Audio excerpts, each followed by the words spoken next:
लक्ष्मणघाट माथि माथि आकाशमा मालचरीका लहर, तलपट्टि एकुल सेता बकुल्लाको माला, पछाडिपट्टि हावामा ठोक्किँदै अगाडि बढेको सारसको बथान।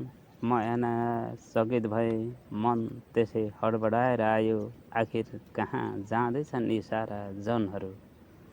कसरी मालामा गाँसिए ती तनहरू? किन एकजुट भए ती तनहरू? कसरी मालामा गाँसिए यी मनहरू? किन एकजुट भए ती तनहरू?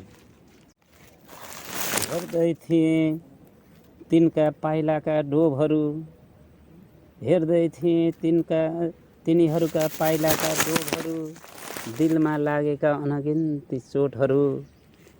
दृश्य दृष्टिले मा हराउँदै थियो, आँखाबाट ओझेल पर्दै थियो। एक हुल मान्छे मेरै अगाडि उभिए, एक हुल मान्छे मेरै अगाडि उभिए। उनीहरू सबै चिर परिचित नै थिए। उनीहरूको ओठमा मुस्कान थिएन, अनुहारमा कान्ति थिएन, मनमा शान्ति थिएन। उनीहरूको जे अवस्था थियो मेरो पनि त्यस्तै भयो। अनायास बगबग गर्ने मेरो बानी, जिब्रोमा लगाम लगाउन नसक्ने, बोल्नका लागि छेकथुन नहुने। धेरै जसले बोल्यो उसैको सदर, थोरै बोल्नेहरूका विचार सबै बदर। धेरै जसले बोल्यो उसैको सदर, थोरै बोल्नेहरूका विचार सबै बदर। भन्दै हिँडेको भोग्दै गरेको 21औं शताब्दीको सभ्य नागरिक, 21औं शताब्दीको सभ्य नागरिक। आफ्नै मात्र गर्नुपर्ने तारिफ, त्यही पनि एकछिन अडिएर साउथी मार्दै एकजनालाई सोध्न पुगे, के भएको के भएको, किन मौन? जवाफमा एकजना परिचितको अन्तिम विदाईमा विदाई स्थलमा पुग्यौं त्यसरी, पुगे सयौं शुभचिन्तक जसरी। विदाई स्थलमा पुग्यौं त्यसरी, पुगे सयौं शुभचिन्तक जसरी। हो मलाई थाहा छ, ऊ जिउँदो छँदा पछाडिबाट धारहात लाउनेहरू धेरै थिए। हो मलाई थाहा छ, ऊ जिउँदो छँदा पछाडिबाट धारे हात लाउनेहरू धेरै थिए। उसलाई सजिलै बाँच्न नदिन ताना बाना बुन्नेहरू धेरै थिए। उसलाई सजिलै बाँच्न नदिन ताना बाना बुन्नेहरू धेरै थिए।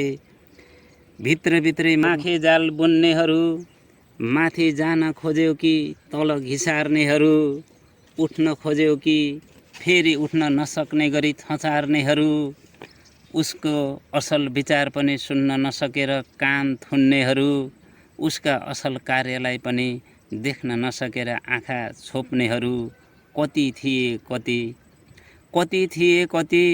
यस ठाउँमा आइपुग्दा सबै प्रशंसक, सबै समर्थक, सबै अनुयायी, सबै अनुरागी। यस ठाउँमा आइपुग्दा सबै प्रशंसक, सबै समर्थक, सबै अनुयायी, सबै अनुरागी।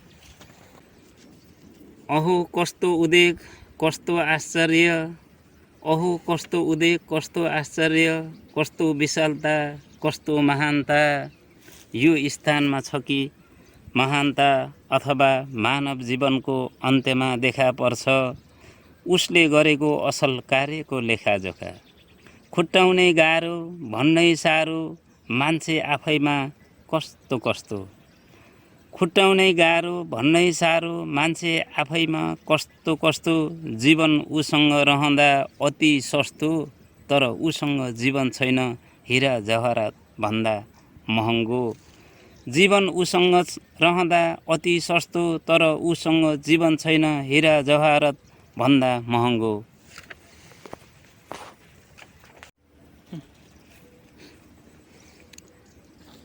किन हो किन यो ठाउँले सबैलाई आकर्षण गर्छ? किन हो किन यो ठाउँले सबैलाई आकर्षण गर्छ? छिनका छिन आफ्नो प्रभावमा लिन्छ। स्वर्गारोहण हुनेहरूको अन्तिम विदाई स्थल, स्वर्गारोहण हुनेहरूको अन्तिम विदाई स्थल, आध्यात्मिक चिन्तन हुनेहरूलाई धर्म गर्ने स्थल, जप तप र ध्यान गर्ने स्थल, जल जलार्पण गर्ने स्थल, रसिकहरू कार्तिक पूर्णिमा मेलामा रमाउने स्थल।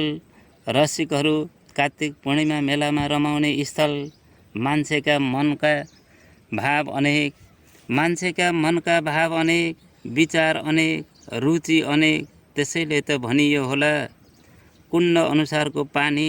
त्यसैले त भनियो होला कुण्ड अनुसारको पानी, मुण्ड अनुसारको विचार। युवाहरू जोडीमा आउँछन्, नदीमा तैरिएका हाँसका जोडी हेर्छन्। वरिपारिको हरियो वन जङ्गल, वन्यजन्तु र पन्छीका अमर जोडीहरू, आफ्नै भाषामा प्रेम वार्ता गरिरहेका ढुकुरका जोडीहरू। उनीहरूको प्रेमभन्दा आफ्नो प्रेमलाई अझ उन्नत बनाउने प्रण गर्छन्। उनीहरूको प्रेमभन्दा आफ्नो प्रेमलाई अझ उन्नत बनाउने प्रण गर्छन्।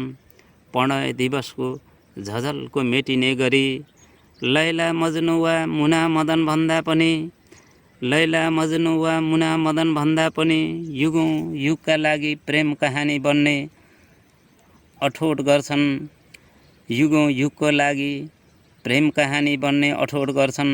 अनि सुनगाभाका सुन्दर फुलहरू साटासाट गर्दै बाडुङ्गाको जल साक्षी राखे अङ्कमाल गर्छन्। बाडुङ्गाको जल साक्षी राखी अङ्कमाल गर्छन्। प्रकृति प्रेमीहरू लक्ष्मणघाट र बागेश्वरी वनमा विचरण गर्छन्। प्रकृति प्रेमीहरू लक्ष्मणघाट र बागेश्वरी वनमा विचरण गर्छन्। प्रकृतिमा विलीन हुन्छन्। प्रकृतिवादका प्रणेताको सिद्धान्तको रहस्य बुझ्छन्। वास्तविक सुख र शान्तिको अनुभूति गर्छन्। विज्ञानका अध्येताहरू यहाँका वनस्पतिहरूमा औषधि खोज्छन्। विज्ञानका अध्येताहरू यहाँका वनस्पतिहरूमा औषधि खोज्छन्। नजिकैको भुते रहको गहिराईका बारेमा खोजी गर्छन्। नजिकैको भुते रहको गहिराईको बारेमा खोजी गर्छन्। यसको बारेमा सुनिएका किम्वदन्तीको रहस्यमा घोतलिन्छन्। जीवनवादीहरू नदी किनारलाई निहाल्छन्। जीवनवादीहरू नदी किनारलाई निहाल्छन्। साउनमा देखिने हरियो विशाल काँसे फाँट कार्तिक लाग्दा नलाग्दै सेते फुलेको हेर्छन्। साउनमा देखिने हरियो विशाल काँसे फाँट कार्तिक लाग्दा नलाग्दै सेते फुलेको हेर्छन्। जीवनको क्षणिकताको मनन गर्छन्। वनभोज खानेदेखि पौडी खेल्नेसम्म, वनभोज खानेदेखि पौडी खेल्नेसम्म, मन बहलाउनेदेखि गर्मी छल्नेसम्म, व्यायाम गर्नेदेखि आराम गर्नेसम्म सबैलाई तान्ने गर्छ, आफ्नो काखमा राख्ने गर्छ। यो ठाउँले सबैलाई तान्ने गर्छ, आफ्नो काखमा राख्ने गर्छ यो ठाउँले। त्यसैले त भनियो होला पवित्र स्थल, त्यसैले गाइयो होला महिमा गाथा। रामले बाण हानेर पानी निकाली बनेको गङ्गा, लक्ष्मणले स्नान गरेको घाट, देख्ने कोही नभए पनि, भोग्ने कोही नभए पनि जनश्रुति त यही छ, जनविश्वास त यही छ, हृदयमा जनआस्था यही छ। यसैले जीवन रहेसम्म यो घाटमा स्नान गर्न आउँछन्। आस्थाको कुरो न हो, आस्थाको कुरो न हो, मैल मात्र होइन पाप पनि पखाल्छन्। नदीको शीतल जल, कलकल बहाव, आस्थाका देवदेवी शिव, राम, लक्ष्मण, हनुमान, सुपा, मनकामना मन्दिरको पूजा आराधना, प्रकृतिको सुन्दरता, वारिपारीको हरियाली, मनको रिसराग हराएपछि, मनको रिसराग हराएपछि, सबैको भलो चिताएपछि मैलसँगै पाप त पखालिने नै भयो। साँच्चै यो ठाउँ मोक्षधाम नै हो, साँच्चै यो ठाउँ मोक्षधाम नै हो। जीवन दिने त धरती जुन घाम नै हुन्, जन्म दिने त माता पिता नै हुन्। आफ्नो जीवनमा प्रत्यक्ष देखेका, आफ्नो निम्ति सधैँ गर्ने मात्र होइन, जीवन नै आफूप्रति समर्पण गर्ने जिउँदा देवता त आमा बा नै हुन्। जिउँदा देवता त बा आमा नै हुन्। तिनै जिउँदा देवतालाई यही ठाउँमा अन्तिम बिदाई गर्ने, तिनै जिउँदा देवतालाई यही ठाउँमा अन्तिम बिदाई गर्ने। हामीलाई कमिलाले टोक्दा आत्तिने शरीर, खरानी बनेको हेर्ने धेरै हुनुपर्छ।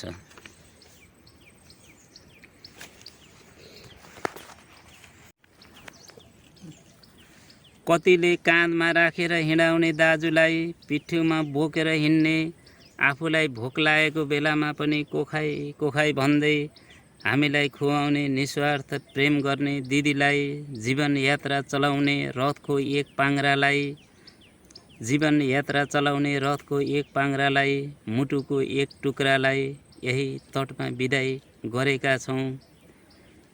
मुटुको एक टुक्रालाई यही तटमा बिदाई गरेका छौँ। कोमल शरीरलाई खरानी भएको टुलु टुलु हेरेका छौँ। जीवनका हरेक कठिनाइमा हातमा हात मिलाउने, काँधमा काँध मिलाउने, होस्टेमा हैसियत थप्ने साथी सङ्गातीलाई यही ठाउँमा अन्तिम बिदाई गरेका छौँ। दुई थोपा आँसु गिराएका छौँ, दुई थोपा आँसु गिराएका छौँ। कसैलाई केवल कात्रो ओढाएका छौँ, कसैलाई झन्डा पनि ओढाएका छौँ।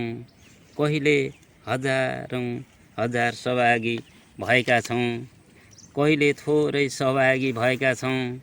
तर आफन्ती गुमाउँदा सबै यही ठाउँमा रोएका छौँ, तर आफन्ती गुमाउँदा सबै यही ठाउँमा रोएका छौँ। त्यसैले त यसको महत्त्व हृदयमा साँचेका छौँ, त्यसैले त यसको महत्त्व हृदयमा साँचेका छौँ। हो सत्यलाई अँगाल्न गाह्रो हुन्छ, हो सत्यलाई अँगाल्न गाह्रो हुन्छ, सत्य तितो हुन्छ। तर पनि हामीले सत्यलाई एकातिर पन्छाएका हुन्छौँ। भनिन्छ जन्म र मृत्युको खटन मान्छेको हातमा हुँदैन, भनिन्छ जन्म र मृत्युको खटन मान्छेको हातमा हुँदैन। कालले धनी गरिब ठुलो सानो कसैलाई छोड्दैन, कालले धनी गरिब ठुलो सानो कसैलाई छोड्दैन। मृत्युलाई कसैले रोक्न सक्दैन, तर खै किन हो किन, तर खै किन हो किन। मृत्युलाई नै जितको ठहर, मृत्युलाई नै जितेको ठहर। खाई नखाई काटेर कहर, खाई नखाई काटेर कहर। संसारको धनी बन्ने रहर, के गाउँ के सहर, के गाउँ के सहर। आफू मात्रै धनवान बन्नु पर्ने ठहर। यही सेरोफेरोमा जीवन गुजारिरहेको मान्छे, यही सेरोफेरोमा जीवन गुजारिरहेको मान्छे। व्यवहारले जे भए पनि हामी पनि सो घोषित मान्छे, व्यवहारले जे भए पनि हामी पनि सो घोषित मान्छे। जति धेरै कमाउन सक्यो त्यो नै असल मान्छे, जति धेरै कमाउन सक्यो त्यो नै असल मान्छे। वर्तमानले लगाइदिएको पगरी, वर्तमानले लगाइदिएको पगरी भन्छन् उसैको छ जीवनको छहारी। यही कुरा मनले गमेर होला सायद, यही कुरा मनले गमेर होला सायद। पैसाको निम्ति के नै बाँकी रहे होला र खै, पैसाको निम्ति के नै बाँकी रहे होला र खै। कतिको आमा बासँग भनाबैरी चले होला, आफ्नै दाजुभाइसँग मुद्दा मामिला भयो होला। कतिको आफ्नै बा आमासँग भनाबैरी चले होला, आफ्नै दाजुभाइसँग मुद्दा मामिला भयो होला। पैसा पाउने ठाउँमा दिदी बहिनी नभन्ने, पैसा आउने ठाउँमा दिदी बहिनी नभन्ने। साथी सङ्गातीलाई नछोड्ने कति हौला। पृथ्वी सूर्यको वरिपरि घुम्छ, पृथ्वी सूर्यको वरिपरि घुम्छ। चन्द्रमा पृथ्वीको वरिपरि घुम्छ। मान्छे सधैँ धन सम्पत्तिको वरिपरि घुम्छ, मान्छे सधैँ धन सम्पत्तिको वरिपरि घुम्छ। घर खेत घडेरी सुन चाँदी घर गहना गाडी के हो के खजाना जति थुपारे पनि, मनका मजुरा डम्फु जति बजाए पनि, अमरताको भान जति सजाए पनि, आलिशान महल खडा गरे पनि, सुखको खोजीमा पहाड छोडेर मधेस झरे पनि, सुखको खोजीमा पहाड छोडेर मधेस झरे पनि, गाउँ छोडेर सहर चढे पनि, आफन्तलाई हिन देखाउन, हितैषीलाई रबाब देखाउन, अथवा दुनियाँलाई नवाब हुँ भन्ने देखाउन, अथवा दुनियाँलाई नवाब हुँ भन्ने देखाउन। खजनाको ध्वास जति लगाए पनि, दौलतको औकातमा छिमेकीलाई जति थर्काए पनि, दौलतको औकातमा छिमेकीलाई जति थर्काए पनि, जति भौतारिए पनि सुख नभेटाउँदै सबैको अन्तिम भेट त यस्तै घाटमा हुने हो। सबैको अन्तिम भेट त यस्तै घाटमा हुने हो। जसरी आउँछन् खोला खोल्सी र भङ्गालाहरू मिलेर, जसरी आउँछन् खोला खोल्सी र भङ्गालाहरू मिलेर, कोइली र बाडुङ्गाको यो दोभानमा भेटेर गर्छन् अनन्त यात्रा कता हो कता। मानव जीवनको पनि त मेटिन्छ त्यसरी नै कथा व्यथा। मानव जीवनको पनि त मेटिन्छ त्यसरी कथा व्यथा। न कसैले धन सम्पत्ति सँगै लैजाने, न कसैले धन सम्पत्ति सँगै लैजाने, न सन्तानहरू सँगै गइजाने। एक्लै आएको एक्लै जाने, एक्लै आएको एक्लै जाने, नाङ्गै आएको नाङ्गै जाने। सबै आफन्त सबै पराई, बाँचुन्जेल व्यर्थ किन होला रोइ कराई। बाँचुन्जेल व्यर्थ किन होला रोइ कराई। जीवन दौडको अन्तिम यात्रा यही टुङ्गिन्छ, जीवन दौडको अन्तिम यात्रा यही टुङ्गिन्छ। लास जलेर खरानी बन्छ, सोला पखालिन्छ खोला धमिलिन्छ, सोला पखालिन्छ खोला धमिलिन्छ। सम्पत्ति सकार्नेका लागि जति भए नि, थोरै देखेर उनीहरूको मन अमिलिन्छ। सम्पत्ति सकार्नेहरूका बीच मन धमिलिन्छ, सम्बन्ध खलबलिन्छ। सन्तानका खातिर धन कमाउने दौडले, सन्तानका खातिर धन कमाउने दौडले, त्यही धनले सन्तानमा नै फुट वैमनस्य ल्याउँछ। त्यसका खातिर गुट गुटमा भेला बोलाउँछ, त्यसका खातिर गुट गुटमा भेला बोलाउँछ। अशुभ यस्तो धेरै सुनिन्छ धनका खातिर। बा आमाको कमाइले आफन्त पनि मास्तिर मुन्तिर, बा आमाको कमाइले आफन्त पनि मास्तिर मुन्तिर। जसले जति लडे पनि, जसले जति लडे पनि, जसले जति लडाए पनि, जसले जति गुमाए पनि, जसले जति कमाए पनि। ठुलठुला हवेली दरबार ठडाए पनि, ठुलठुला हवेली दरबार ठडाए पनि। अन्तिम घडेरी त सबको यही रहेछ, अन्तिम घडेरी त सबको यही रहेछ। थाही घर सबको यही रहेछ, जीवनको यथार्थ त यही रहेछ, जीवनको यथार्थ यही रहेछ। घाटहरूमा पनि उत्तम घाट, घाटहरूमा पनि उत्तम घाट। सबको साझा लक्ष्मण घाट, सबको साझा लक्ष्मण घाट।